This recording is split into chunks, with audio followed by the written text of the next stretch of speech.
pangit lang kasi sir. Ano? Ayaw na sumagot. Ayaw na niya sumagot, tapos, siyempre, yung dati, na-scam na rin ako 350. Tapos ngayon may scam na naman ako. Guys, nandito na tayo. Bibigay na natin yung router kay Ma'am. Tara.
Ang pangit lang kasi sir.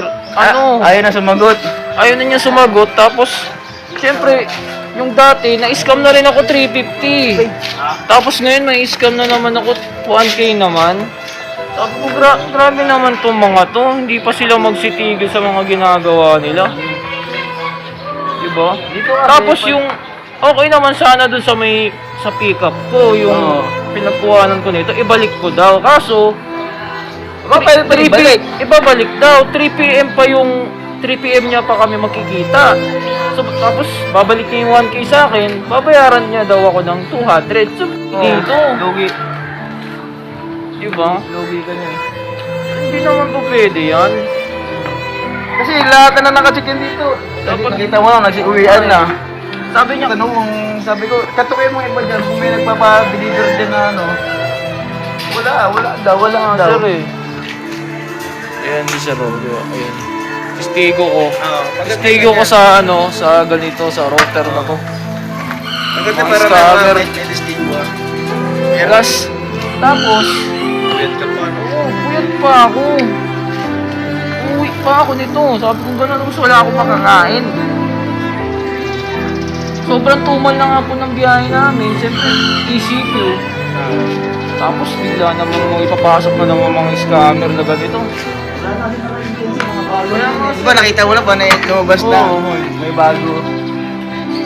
Kasi kung mga lumabas yan, magaganyan mo. sir eh. Pinakatukbo na. Sabi ko, awa ko din eh. Katukin mo nga, isang kasama, nakulay ko lang. Katukin mo kung may dili-dili. Wala daw sir, wala. Sabi niya sa akin, hapon daw yung may dadaan daw kotse dito. Wala, ano ka niya, naloko ka niya. Niloko niya ako. Hindi na aawa sa mga tao yun, makakawa mo rin yun. Kaya nga eh. Kanina pa ba dyan, naawa na nga mga Oo. ako eh. Kaya nga sir, kanina pa ako wala stress ba yun? Kaya sabi ko, tawagan mo. Kaya nga dapat patanggal na yung mga ganito, yung mga pabili. Dapat may ano kami, number mo. May number niya ako, tinatawagan ko siya, 3 number nga yung pumapasok sa akin, sabi ko. Pero saan niya, yan, parang niloloko siya. Na-scam ako sir Kanina eh. pa sa kuya, alas 4. Na-scam ako ito router oh. Sabi na ka 1K yung minabunuan ko dito, tapos hindi ako sinipot. Kanina pa ako alas 3. Kanina pa yun. Awa na ako sa kanya eh. Ano ba yan? Router. Sabi raw naka-check in daw. Anong gagawin ko dito? Hindi ko naman ito makakain. Naka-check in daw. Ang ginawa ko, pinatanong ko sa kay Nora. Sabi ko, Nora, katukay mga tao dyan. Wala So, naman. guys. Hindi naman daw, wala naman. Ito yung mahirap sa amin. Kung may nag-in na, may lumabas na, wala pa. So ayan guys, dito dapat yung deliver ko. So ngayon, anong oras na? 7 na ba sir? 6:30 no? 6:30 na, kanina pa ako alas 3, grabe. Grabe inaabot ko dito. Sa Katuparan. Tagig, pinagsama. Dyan sa may signal. Sa signal, oo. Dapat sa inyo, may scam ka pa. Ay nako, mga scammer to. Yan. So guys, watch nyo lang po sa channel ko, YouTube. Hanggang dito na lang po. JRG mga motovlog.